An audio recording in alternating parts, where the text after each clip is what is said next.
نحمدہ و نصلی علی رسولہ الکریم اما بعد فاعوذ باللہ من الشیطان الرجیم بسم اللہ الرحمن الرحیم رب اشرح لی صدری ویسر لی امری واحلل عقدۃ من لسانی یفقہوا قولی۔ 18واں پارہ۔ بہت ساری اس میں باتیں ہیں جو کہ ہم روزمرہ زندگی میں شاید ہماری روٹین کا حصہ بن جاتی ہیں اور ہم اس کو اس طریقے سے محسوس نہیں کرتے ہیں، لیکن بہت کام کی باتیں اور بہت اہم باتیں۔ اگر یہ ہمارے گھروں کا معمول ہیں تو بہت ہی اچھی بات ہے، اور اگر ان میں سے کہیں کوئی کمی کوتاہی رہ گئی ہے تو اسے اپنے گھر کا معمول بنا لیجئے۔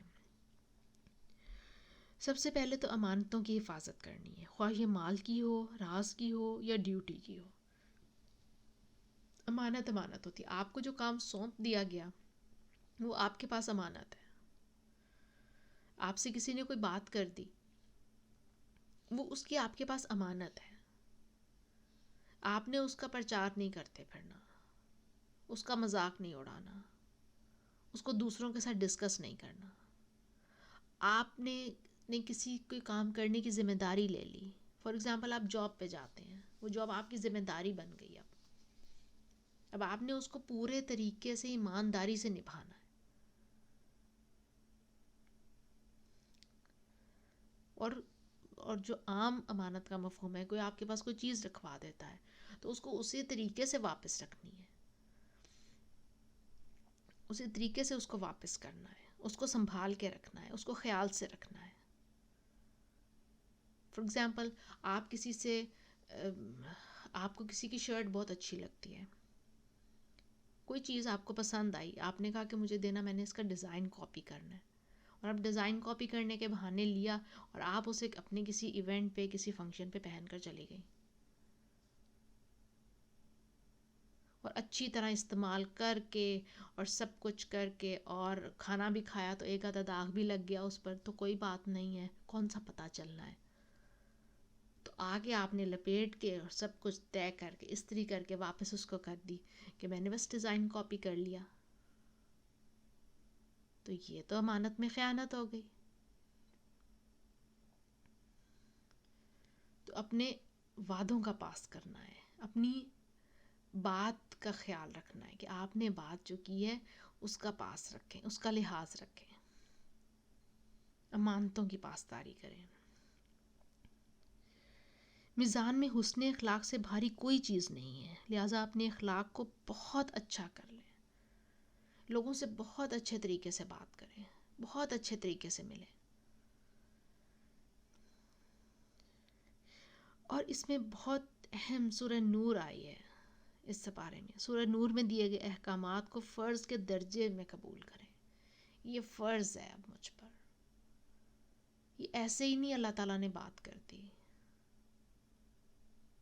اور بہت سی برائیوں کا فتنہ جو شروع ہوتا ہے وہ یہیں سے، بے پردگی سے شروع ہوتا ہے۔ جب ہم اللہ کی قائم کردہ حدود کا پاس نہیں رکھتے، ان حدود کو توڑتے ہیں اور اپنی مرضی کرتے ہیں، تو پھر بہت ساری برائیاں جنم لیتی ہیں، اور ہم اس وقت حیران ہوتے ہیں کہ یہ سب کیسے ہو گیا۔ تو ہم نے پہلے ہی توڑ دی، اللہ تعالیٰ کی مقرر کردہ حدود توڑ دی، اس وجہ سے یہ ساری برائیاں ہمارے سامنے آ گئیں۔ دنیا کی زندگی تو بہت چھوٹی سی ہے، اس لیے اس کو سنجیدگی سے گزارنا ہے، بالکل ایک کمرہ امتحان ہے نا۔ اب کمرہ امتحان میں جب آپ جاتے ہیں پیپرز دینے، جب ہم کوئی بھی ایگزامینیشن ہال میں جب جاتے ہیں، انٹر ہوتے ہیں، تو وہاں کے رولز اینڈ ریگولیشنز ہی اپلائی ہوتے ہیں نا۔ وہاں پہ ہماری اپنی مرضی تو نہیں چلتی کہ ہمارا جہاں دل کرے گا ہم بیٹھ جائیں گے، نہیں، ایسے نہیں ہوتا۔ جو سیٹ ایلوکیٹ کی ہوئی ہوتی ہے وہیں پہ جا کے بیٹھنا ہوتا ہے، اور جس طریقے سے بیٹھنا ہوتا ہے وہ بھی ایسے ہی ہے، اب وہاں پہ لیٹ نہیں سکتے، اور کیسے وہ پیپر آپ نے کرنا ہے وہ بھی ساری انسٹرکشنز اوپر لکھ دی جاتی ہیں، آپ کو بتا دی جاتی ہیں، ایگزامینر بھی آپ کو بتا دیتا ہے، وربلی بھی بتا دی جاتی ہیں کہ جی ایسے ایسے یہ پیپر اٹیمپٹ کرنا ہے۔ کچھ کویسچنز کمپلسری ہیں، وہ آپ نے لازمی ادا کرنے ہیں، وہ ہمارے 5 ارکان ہیں جن کو جو فرض ہیں، حج، روزہ، نماز، زکوٰۃ اور عقیدہ، یہ کمپلسری کویسچنز ہیں، یہ تو لازمی ہیں۔ اس کے بعد آپشنز کوشچنز ہیں، یہ کر لیں یا یہ کر لیں.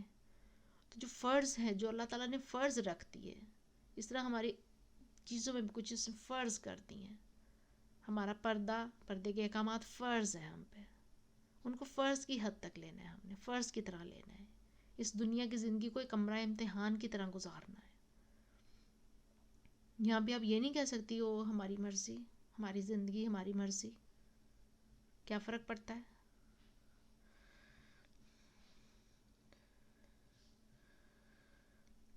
اور معاشرے کی اصلاح کے لیے مل جل کر اجتماعی کوششیں کرنی ہیں. مل جل کر معاشرے میں جو کوئی غلطی ہے، کچھ ہے، تو اس کو بیٹھ کے صرف اس کو ڈسکس نہیں کرنا، اس کی اصلاح کے لیے کوششیں کرنی ہیں. اور ذمہ داریاں اگلوں کو بھی دیں، تاکہ ان کو بھی ذمہ داری لینے کا پتہ چلے. آپ اگر ایک کام بہت اچھا کرتی ہیں تو تھوڑا سا کسی اور پہ رلائے کر کے دیکھیں، شاید اگلا بھی بہت اچھا کر سکتا ہو. تو جہاں ایک کام کرنے والے ہوں، وہ 2 کام کرنے والے بن جائیں.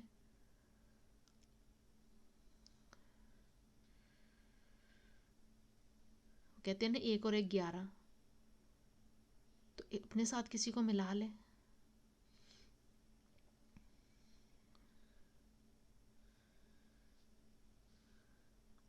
اور مختلف اقوام کے واقعات سے سبق لیتے ہوئے ان برائیوں سے خود کو بچانا ہے، اور انکار کا رویہ چھوڑ کر اقرار کا رویہ اختیار کرنا ہے.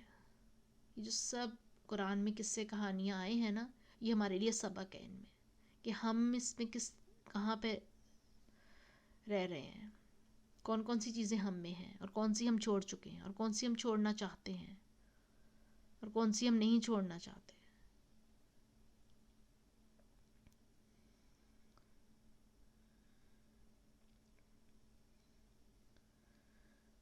اور جنت الفردوس پانے کے لیے مومنین کی صفات اپنانی ہے.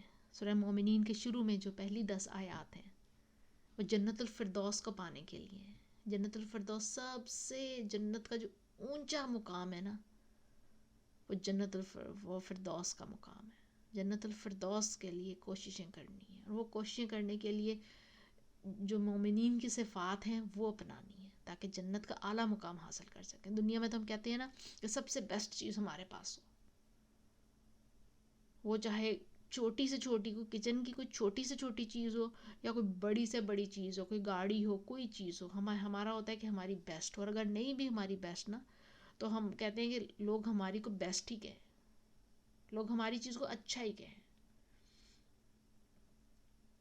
تو جنت پہ ہم کیوں کمپرومائز کر کے بیٹھ گئے ہیں کہ ٹھیک ہے مل جائے گی، جو کام کر رہے ہیں انہی پہ مل جائے گی، ابھی نہ ملی تھوڑی سی سزا لے کے مل جائے گی، کوئی بات نہیں، آخر میں تو جنت میں جانا ہی ہے نا مسلمان نے. ہم وہ ہمیشہ والی زندگی میں ہم نے اتنا بڑا کمپرومائز کر دیا کہ کوئی بات نہیں. وہاں پہ ہم نے بیسٹ کیوں نہیں لینے کے لیے کوششیں کی کہ جنت کا بھی بیسٹ پارٹ چاہیے، جنت الفردوس چاہیے. حدیث ہے نا، نبی پاک صلی اللہ علیہ وآلہ وسلم نے کہا کہ جب اپنے لیے مانگو تو جنت الفردوس مانگو، بیسٹ چیز مانگو، جنت کا بیسٹ حصہ مانگو. تو وہ مانگنے کے لیے پہلے ہمیں اس کے لیے کوشش بھی تو کرنی پڑے گی نا. کہ ہم کہیں گے ہم نہیں پڑھتے اور ہم بورڈ ٹاپ کریں گے، ہماری فرسٹ پوزیشن آئے گی، پڑھنے کا کیا، ہم نہیں پڑھتے، نہیں محنت کریں گے. تو کچھ چیز پانے کے لیے اس کے لیے محنت بھی کرنی پڑتی ہے. جب محنت کریں گے پھر ہی ہم امید کے ساتھ خوش ہو کے اللہ تعالیٰ سے وہ مانگ سکتے ہیں نا، کہ اللہ تعالیٰ دیکھیں اتنی محنت کی ہے، تیرے بتائے ہوئے طریقے کے مطابق زندگی گزاری ہے، اللہ تعالیٰ ہمیں جنت کا بیسٹ پارٹ دے دے، جنت الفردوس دے دے. تو پھر اللہ تعالیٰ کو اچھا لگے گا نا. یہ کہ ہم کچھ بھی نہ کریں، ہم زندگی اپنی مرضی سے گزاریں اور اپنی مرضی سے کام کریں اور کہیں کہ اللہ تعالیٰ جنت دے دینا. کہتے ہیں کہ بیسٹ پارٹ مانگنا چاہیے، اس لیے تو بیسٹ پارٹ دے دینا. پھر اللہ تعالیٰ کہے گا نا پہ بیسٹ اعمال تو لے کر آؤ پہلے، تو اپنے اعمال کو بیسٹ کر لیں تاکہ جنت کا بیسٹ پورشن ہمیں مل سکے.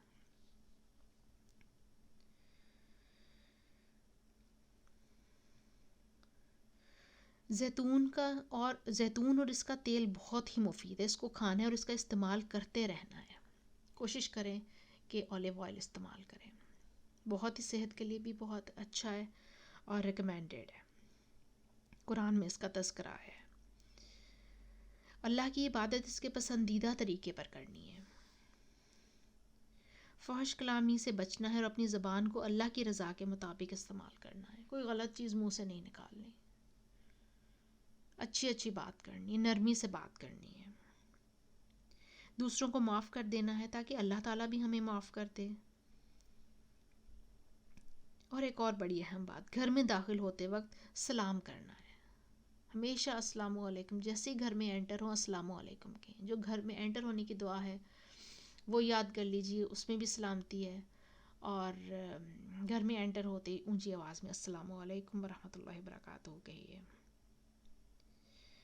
اور وہی سورہ نور کے احکامات، نم محرم لوگوں سے شرعی پردہ کرنا ہے، اور فجر سے قبل، دوپہر کے وقت اور عشاء کے بعد والدین کے کمرے میں اجازت لے کر جانا ہے۔ اپنے سننے، دیکھنے اور سوچنے سمجھنے کی صلاحیتوں کو اللہ کے بتائے ہوئے طریقے پر استعمال کر کے بہترین شکر ادا کرنا ہے۔ جب ہم ان چیزوں کا اللہ کے مطابق، اللہ کے بتائے ہوئے طریقے کے مطابق استعمال کریں گے نا، تو ایکچولی ہم ان سب نعمتوں کا شکر ہی ادا کر رہے ہوں گے۔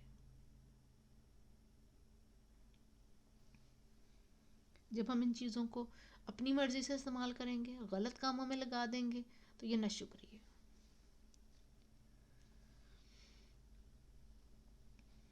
شیطان کے حملوں سے بچنے کے لیے اپنی نمازوں کو درست کرنا ہے، اپنی نمازیں اچھی کر لیں، شیطان بھاگ جائے گا۔ شیطان اللہ کا نام، اذان کی جب آواز سنتا ہے نا تو شیطان دور بھاگ جاتا ہے، تو جیسی اذان کی آواز سنیں فوراً وضو کریں اور نماز کے لیے کھڑے ہو جائیں۔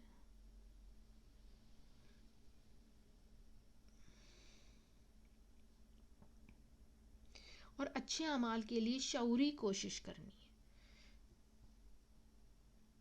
شعوری طور پہ اچھا عمل کرنا ہے کہ ہم آپ یہ اچھا عمل کر رہے ہیں، آپ یہ اللہ کے لیے اچھا عمل کر رہے ہیں، اور اللہ کی رحمت، اللہ تعالیٰ کی رحمت پانے کے لیے نماز قائم کرنی ہے، زکوٰۃ ادا کرنی ہے، رسول اللہ صلی اللہ علیہ وآلہ وسلم کی اطاعت کرنی ہے، ان کی سنت کو اپنانا ہے، دوسروں کے گھر میں بلا اجازت نہیں جانا ہے، اجازت لے کر جانا ہے، کوشش کریں پہلے کال کر لیں، انہیں پہلے بتا دیں، انہیں پہلے ٹائم لے لیں تاکہ وہ اپنی مصروفیت میں سے ٹائم نکال لیں آپ کے لیے، تو اجازت لے کر اگلے کے گھر جانے، اور اگر اگلا منع کر دے، کسی مصروفیت میں پھنسا ہوا ہے، تو بالکل بھی مائنڈ نہیں کرنا۔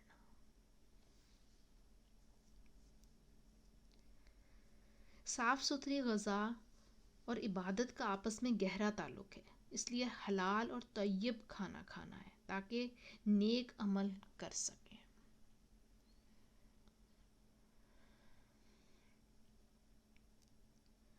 بے گناہ اور معصوم کا دفاع کرنا ہے، اور کسی پر کسی طرح کا کوئی بھی الزام نہیں لگانا۔ قرآن میں تو آیا ہے کہ آپ نے زنا کا الزام بھی نہیں، کسی پر کسی طرح کا کہ فلاں میں نے، اور یہ بہت کامن بات ہے، دیکھو اس کو اس کے ساتھ دیکھا تھا، اس کو ساتھ دیکھا تھا، وہ یہ کرتی ہے، وہ کرتی ہے، ایسی کرتی ہوگی، ویسے کرتی ہوگی، یہ کرتا ہوگا، آپ کو کیا پتا؟ چلیں پتہ چل بھی گیا، آپ کے پاس کوئی غیب کا علم تھا یا آپ کی سکس سینس بہت تیز تھی، آپ کو پتہ چل بھی گیا، تو اس کو اپنے تک رکھیں نا۔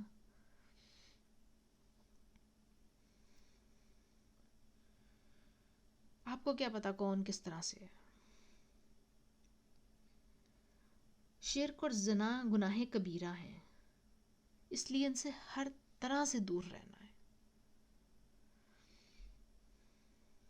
اللہ کی یاد کر کے کائنات میں غور و فکر کرنا ہے، اس کے بجائے ان ساری سوچوں باتوں کی بجائے اپنی جو سوچ ہے، اپنی فکریں جو ہیں وہ غور و فکر کریں، کائنات پہ غور و فکر کریں، اللہ تعالیٰ کی دی ہوئی نعمتوں پہ غور و فکر کریں، اللہ تعالیٰ کا شکر ادا کریں، اللہ تعالیٰ سے اپنے گناہوں کے لیے استغفار کریں۔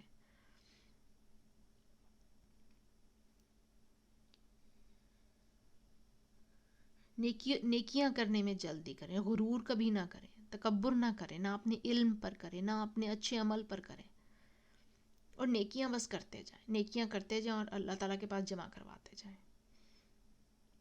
ہم نیکی کبھی کر بھی لیتے ہیں نا تو ہمیں فوراً ہوتا ہے کہ ابھی کوئی اللہ تعالیٰ کوئی بارش کرے گا انعام کی، کوئی کوئی ایکسٹرا آرڈنری ہمیں ریوارڈ دیا جائے گا اس کا، اور ابھی وہ مل جائے گا، بس 5 منٹ میں مل جانا چاہیے. نیکیاں کرتے جائیں اور اللہ تعالیٰ کے پاس جمع کراتے جائیں.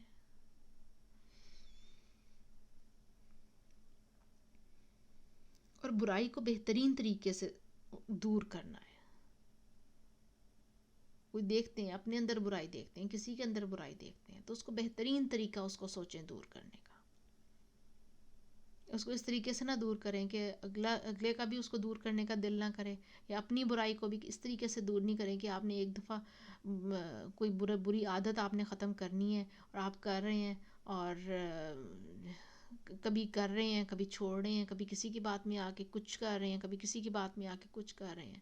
نہیں، بڑے تحمل سے سوچیں کہ اس کی اللہ تعالیٰ کے نزدیک کیا حیثیت ہے، اور اگر اللہ تعالیٰ کے نزدیک وہ غلط ہے تو پھر اس کو اپنی پہلی کوشش پہ چھوڑ دیں کہ جی اللہ تعالیٰ تیرے لیے چھوڑ دیا، اب اللہ تعالیٰ تو مجھے اس پہ استقامت دے دے.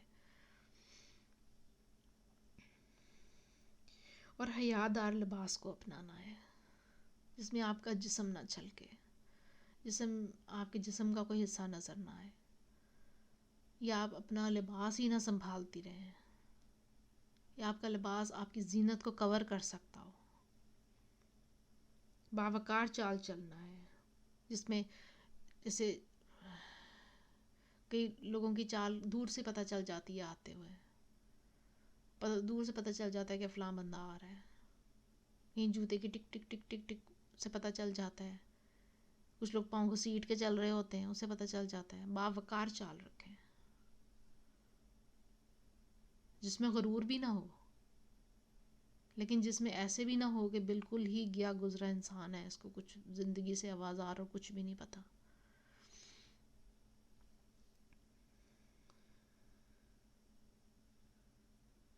اور کسی کے کردار کے حوالے سے کوئی بھی نازیبا بات نہیں کرنی، اپنے آپ کو ٹھیک کرنا. یہاں پہ اپنی چال کو کہا ہے کہ باوقار کر لو، اپنے آپ کو کہا ہے کہ ان چیزوں سے بچا لو. ہم ان ساری چیزیں لوگوں پہ ڈال کے ڈسکس کر رہے ہوتے ہیں. وہ دیکھو چلتا کیسے ہے، وہ دیکھو ہنستا کیسے ہے، وہ دیکھو کھڑا کیسے ہے، وہ دیکھو بولتا کیسے ہے، وہ دیکھو کس کے ساتھ کھڑا ہے، کیوں کھڑا ہے، کب کھڑا ہے. اپنے آپ کو نہیں دیکھتے. اور قرآن سارا کہتا ہے کہ اپنے آپ کو دیکھو. اگر غور و فکر کرنا ہے تو پھر اللہ کی کائنات پہ غور و فکر کرو نا، جو اتنی زیادہ نعمتیں بکھری ہوئی ہیں بھی ان پہ غور و فکر کرو نا. ان پہ غور و فکر کرنے کے بجائے انسانوں پہ ہم ان کی وکالت شروع کر دیں تو ان کے وکیل بن جاتے ہیں. تو قرآن میں تو کہیں نہیں، اللہ تعالیٰ نے کہہ دیا کہ میں نے تمہیں دنیا میں وکیل بنا کے نہیں بھیجا، اس لیے ہمیں کسی کو جج کرنے کا کوئی اختیار نہیں ہے ہمیں، اور نہ ہی خود ایسی باتیں کریں، اور نہ ہی اگر کہیں ایسی باتیں ہو رہی ہیں تو ان کا حصہ بھی بنے. ہٹ کے رہیں، دور ہٹ کے رہیں، علیحدہ سے رہیں.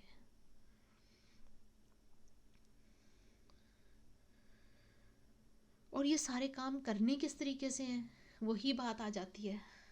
ڈائری میں اپنی کھولیے اور اپنی ڈائری میں لکھیں. سب سے پہلے تو اپنے کھانے کی بری عادات پر قابو پانا ہے. اپنا کھانا دیکھیں، آپ کی بیلنسڈ ڈائٹ ہونی چاہیے. پڑھا تھا نا ہم نے کہ کھانے کا اور عبادت کا آپس میں بہت گہرا تعلق ہے. اگر ہم نیک اور طیب کھانا کھائیں گے تو ہمارے عمل میں واضح فرق آئے گا، ہماری سوچ میں فرق آئے گا، ہماری عبادات میں فرق آئے گا. تو اپنے کھانوں کا جائزہ لیجئے. اور دوسرا بہت اہم بات، آئینہ کے سامنے اسکارف اوڑھ کر دیکھنا ہے کہ کہیں میرے سینے کے ابھار تو ظاہر نہیں ہو رہے. کیونکہ بہت دفعہ ہوتا ہے کہ ہم ایک طرح سے مذاق ہی اڑا دیتے ہیں پردے کا.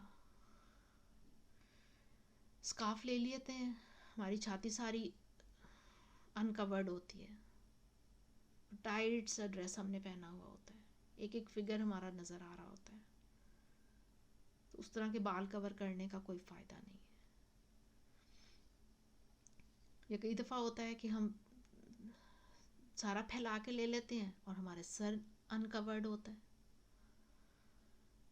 اسے بار بار دوپٹہ نیچے گر رہا ہوتا ہے, یا سر پہ ہلکا سا دوپٹہ رکھا ہوا ہوتا ہے اور سائڈوں سے بال نکالے ہوئے ہوتے ہیں اور فل تیار ہوئے ہوئے ہوتے ہیں. اس کا بھی کوئی فائدہ نہیں ہے. یا یہ کہ ہم بہت خوبصورت ماڈلز کی طرح کا میک اپ کر لیں اور اس کے بعد اپنے آپ کو سر کور کر لیں. اب بھلے سر بھی کور کریں, بھلے سینہ بھی کور کریں, لیکن آپ نے جو اتنا خوبصورت سا میک اپ کر کے اتنی خوبصورت آنکھیں بنائی ہوئی ہیں اور اتنے خوبصورت اپنی اسکن کلر کیا ہوا ہے, اسکن کو ٹون دی ہوئی ہے, تو وہ تو پھر ہر کسی کو اٹریکٹ کرے گا. تو پردے کا مقصد تو ختم ہو گیا, زینت کو چھپانا وہ تو ختم ہو گیا. وہ تو ہم نے بال چھپائے پتہ نہیں کس ریزن سے.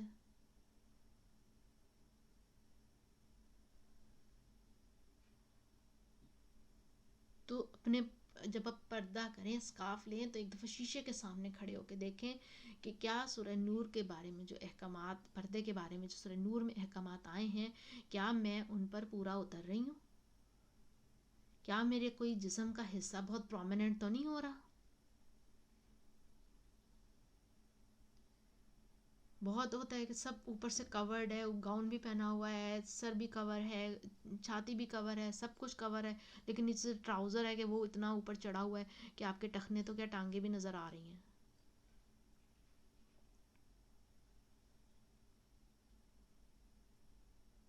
تو سطر تو پورا ہے نا. تو اپنے پردے کے احکامات کو دوبارہ سے پڑھنا ہے, اچھے طریقے سے پڑھنا ہے, اس کو سمجھنا ہے اور اس کے مطابق اپنے آپ کو, اپنے پردے کا خیال رکھنا ہے. اور اس کے میں دنیا جو مرضی کہے, بعض اوقات ہوتا ہے ہسبینڈ سپورٹ نہیں کرتے, بعض اوقات ہوتا ہے ہمیں دنیا سے بہت کچھ سننا پڑتا ہے, اچھا اب تم مولوی بن گئی ہو, اچھا یہ ہو گیا ہے, اچھا پردہ شروع کر دیا, اچھا 2 دن کا ہی نشہ ہے پھر اتر جائے گا. اس طرح کی باتیں کر کر کے بہت لوگ بہت ڈی موٹیویٹ کریں گے. لیکن آپ نے اس پہ ڈٹے رہنا ہے, جمے رہنا ہے, کیونکہ یہ تو اللہ کا کلام ہے.